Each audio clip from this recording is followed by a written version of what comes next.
Sveiki, mėlyjei, kurie žiūrite mano kanalą, prenumeratoriai, kurie šiaip užklysote į mano kanalą.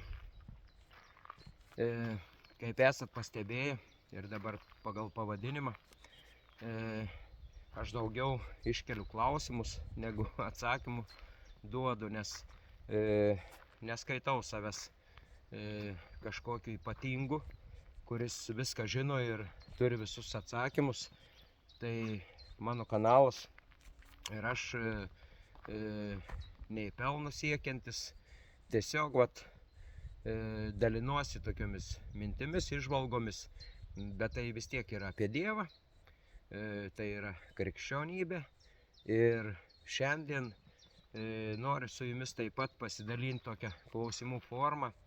Ir noriu iškart padėkoti tiems, kurie praėjusią kartą, kurie parašė komentaruose savo nuomonę. Tikrai labai ačiū už kiekvieno nuomonę išsakytą.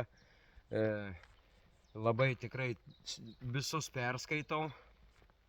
Galbūt ne iš karto, gal neatsakau kažką ir iš karto, bet dėkoju tikrai.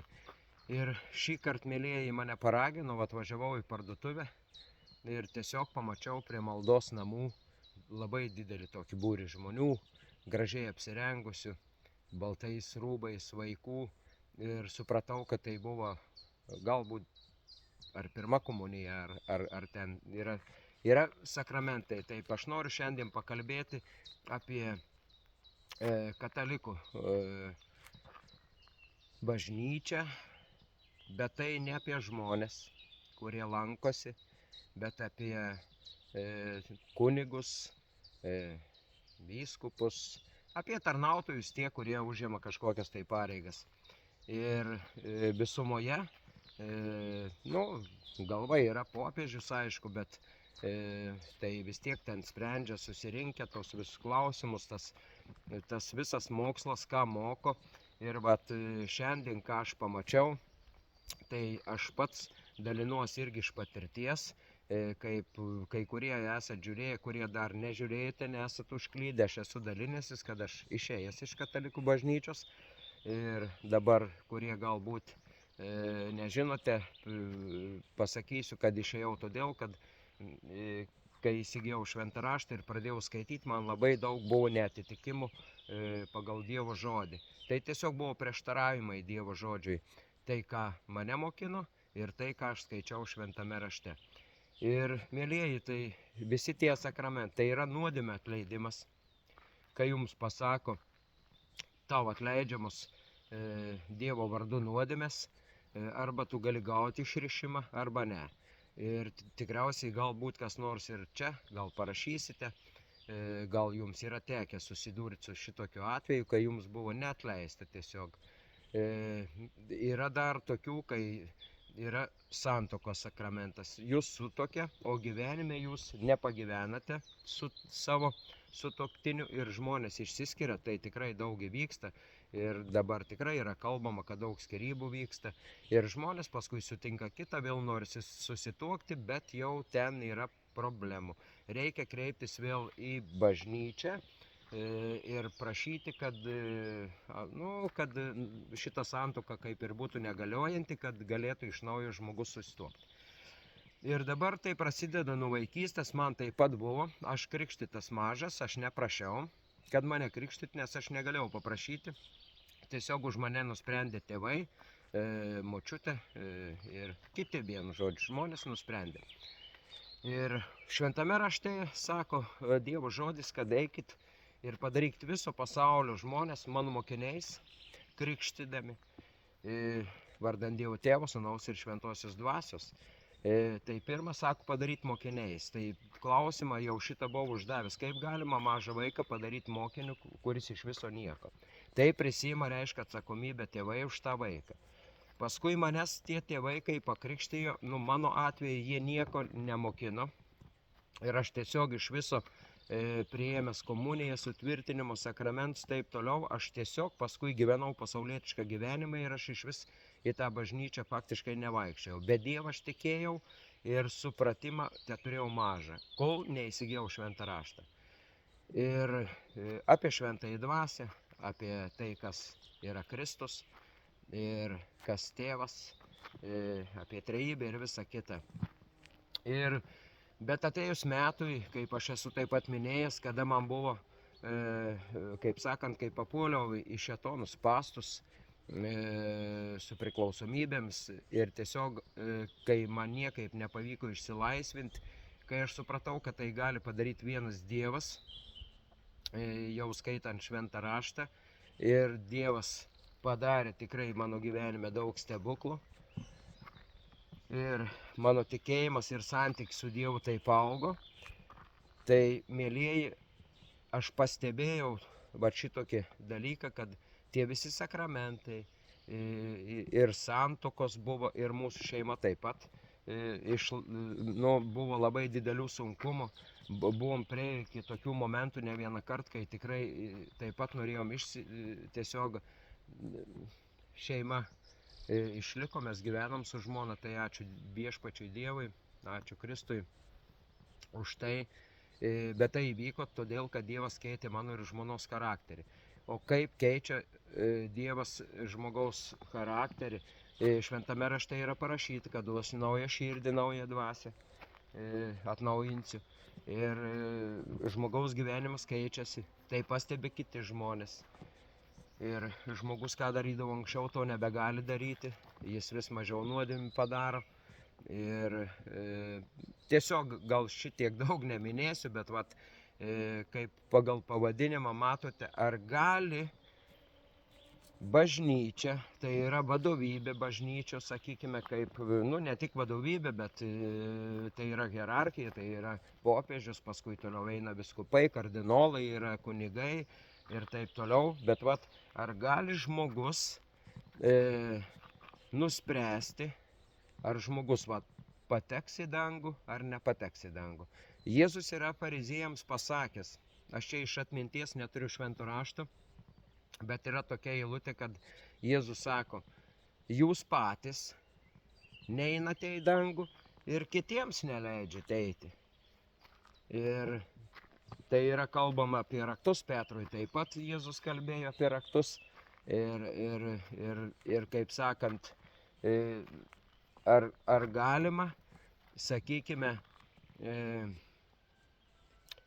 dabar dar, kad nešokinėčiau, kaip tik girdėjau dabar, kad vienai mergaitei nenorėjo tos pirmos komunijos, nes ji nesilankė gal ar tiek kartų, kiek reikėjo, yra skaičius, yra bažnyčia kažkokias nuostatas padarius, kaip sakant, tą mokslą mokina, yra ta bažnyčios tvarka, kaip viskas turi vykti. Ir jeigu tu kažką tai praleidai, ar neišmoksti, sakykime, ar dar kažką, ir tiesiog tau nedaleidžia, gali jūs išskirti, gali neišskirti, gali sutuokti, gali nesutuokti, gali jums atleisti nuodėmes, o gali ir neatleisti nuodėmių Dievo vardu. Dievo vardu. O bet šventame rašte sakoma, kad nėra tokios nuodėmės, kurios Dievas negalėtų atleisti. Jeigu žmogus gailisi nuoširdžiai, Dievas atleidžia.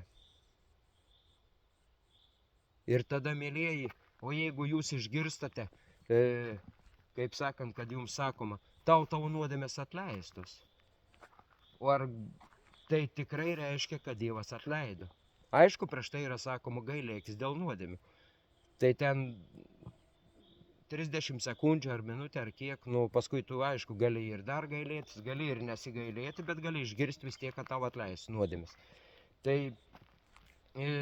tie, kurie galbūt lankote katalikų bažnyčią, ar jums nėra buvę iškilę tokių klausimų, galbūt esat buvę susidūrę, ir man tai šitie klausimai iškilo, ir man,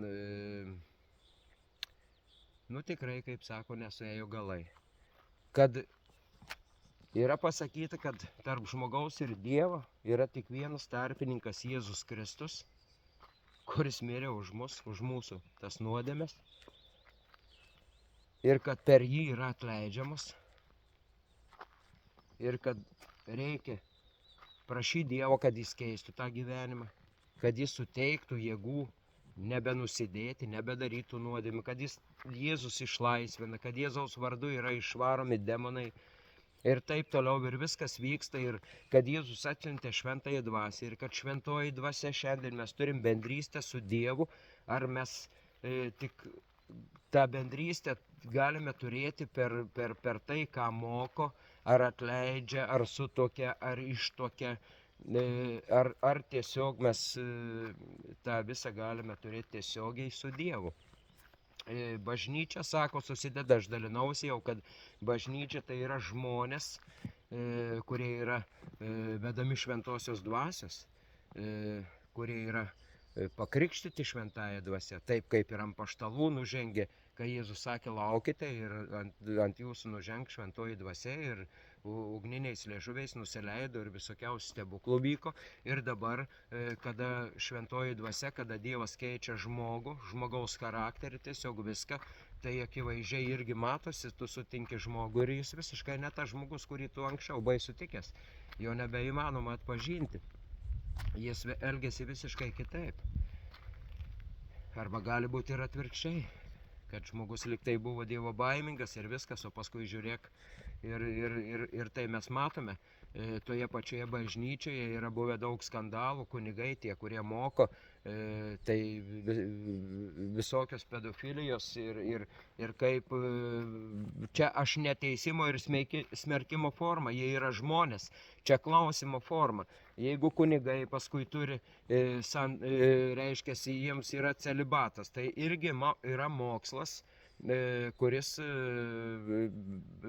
toje bažnyčioje yra mokomas, kad kunigai turi laikyti celibatų, reiškia, jie negali turėti žmonų. Nors Petras, kai skaitome šventame rašte, pats Petras, apaštalas, Jėzus, jo uošveniai, kada jį karščiavo, jis sakė ir karštis pasitraukė, tai reiškia, Petras turėjo žmoną. Jeigu buvo uošvenė, tai turėjo būti žmona.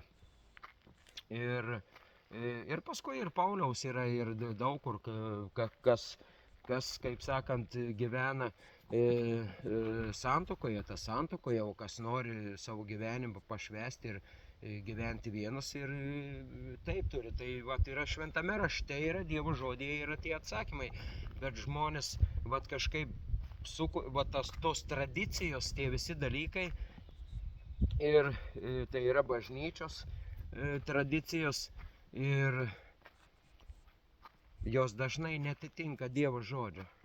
Dažnai netitinka Dievo žodžio. Ir aš tikrai, man yra buvę, kai aš dabar neatmenu galbūt, kad kodėl aš palikau katalikų bažnyčią, man buvo parašęs toks užsivardinęs KBK. Nu tai galbūt greičiausiai aš spėju, kad tai katalikų bažnyčios kunigas, gal KBK. Nes jis parašė man tokių, bet aš jam atrašiau ir jis paskui baigė, nes nebeturėjo greičiausiai ką parašyti, nes aš ką rašiau, tai rašiau iš Dievo žodžio. Klausimai kyla iš Dievo žodžio, skaitant Dievo žodį. Tai yra šventą raštą. Tai, mėlyjeji, ir gal galite jūs pasidalinti, kaip jūs manote, ar turi teisę žmonės, paskui išsimokinę ten, sakykime, tą seminariją ar kažkokius mokslus baigė, nors tie žvejai nebuvo jokių mokslų baigę. Fariziejai buvo mokytojai ir mokyklos praėję, o apaštalai buvo paprasti žvejai. Tai tais laikais tai žvejys, ir to jie nesugebėjo žuvies netgi pagauti. Ir tai Dievas jiems padėjo. Ir paskui visados šventoji dvasia Dievas veikė ir žmonės. Ir mes tai matom per istoriją. O dabar visokie tokie dalykai be smerkimo, be nieko, be teisimo, mylėjai, tikrai nenoriu, kad jūs mane, aš noriu, kad jūs teisingai mane suprastumėte. Aš neturiu nieko prie žmonės, kurie lankosi katalikų bažnyčioje, mano faktiškai visi giminaičiai, aš protestantišką lankau denominaciją ir kaip sakant, priklausau bendruomeniai, aš ten pasikrikštijau suaugęs savo sprendimu ir tik tai yra nelabai seniai, tai prieš 3 metus ir tikrai ir sektantų išvadina ir artimi žmonės, kiti visokių, tikrai aš žinau, kad ir išdavikų kažkokių ir buvę yra iš katalikų pavadinę, bet vat, ar čia tikrai meilė yra, ar tikrai tai yra šventosios dvasios vedimas, kada žmonės tokie pikti, kad tu netaip mastai, netaip galvoji, ar taip galima elgtis. O mes žinom, kas buvo ir viduramžiais, kai buvo žmonės deginami ant laužų, inkvizicijos laikai ir visa kita. Tai mėlėjai, bet šitą mes visą žinome ir aš šito nenoriu, aš tik taip užsimenu, kad vat, tie, kurie sakosi, kad turi teisės atleisti nuodėmę, sutuokti, ištuokti žmonės per sakramentus, yra visuotiniai atlaidai ir įvairiausių, yra daug įvairiausių dalykų, aš čia kitų netgi neatsimenu. Ir ar gali vat, žmonės, būdami žmonės patys, kurie daro nuodėmės, būdami kunigais, turi vaikų, slepia juos, žmonas turi, nu tiesiog jos ne žmonos, jos kaip ir sugyventinis gaunasi, o jūs ateinat prie tokio kunigo ir jis sako, mes negalim tau nieko padėti, ką Dievas sujungia, niekas ten neišskiria, bet jie kaip ir turi galią išskirti. Aš nežinau, kaip ten viskas turi, ką tu turi įrodyti, kas ten turi įvykti, bet jie gali. Gali leisti susituokti, padaryti, kad ištuoks, dokumentuose jums įrašys, kad santuoka anuliuota ir jums leis iš naujo vėl jūs galėsite susituokti. Jo? Ir tai va, kiek daug galios turi bažnyčia, bet tai ar tai suteikta bažnyčiai? Ar tai ne Dievo yra? Nu tai vienareikšmiškai, kad Dievo, bet Dievas veikia per žmonės, per paprastus žmonės, kaip ir veikia per žvejus, kaip liepia lauk šventosios dvasios ir kokius jie stebuklus darė Jėzaus vardu. Tai, mylieji, kas netingite ir galite, parašykite, kaip jūs manote dėl tų visų sakramentų, dėl katalikų bažnyčios to mokymo, kad jie turi tokią galę duoti išrišimą, reiškia atleisti nuodėmes Dievo vardu, bet gali jums ir neatleisti. Aš galėčiau daug šventų rašto eilučių paminėti, kurios tikrai rodo priešingai. Kad, kaip ir minėjau, kad vienas tarpininkas tarp tėvo ir žmogaus, tai Jėzus Kristus, reiškia, nėra kito tarpininko, kad žmogus tiesiog gali tiesioginį ryšį turėti su Dievu, tai nes šventoji dvasia mumise, argi jūs nežinote, Paulius sako, kad jumise gyvena šventoji dvasia ir kad jūs esate šventikla ir taip toliau, daug įvairiausių, va tokių, mylėjai. Dėkoju, kas iki galo išklausėte ir dėkoju tiems iš anksto, kurie parašysite savo nuomonę, tiesiog atsakymus į mano šitą klausimą. Ar gali bažnyčia spręsti žmonių likimus? Tiesiog jie gali jums leisti į dangų eiti ir gali neleisti eiti į dangų. Iki pasimatymo, mėlėjai.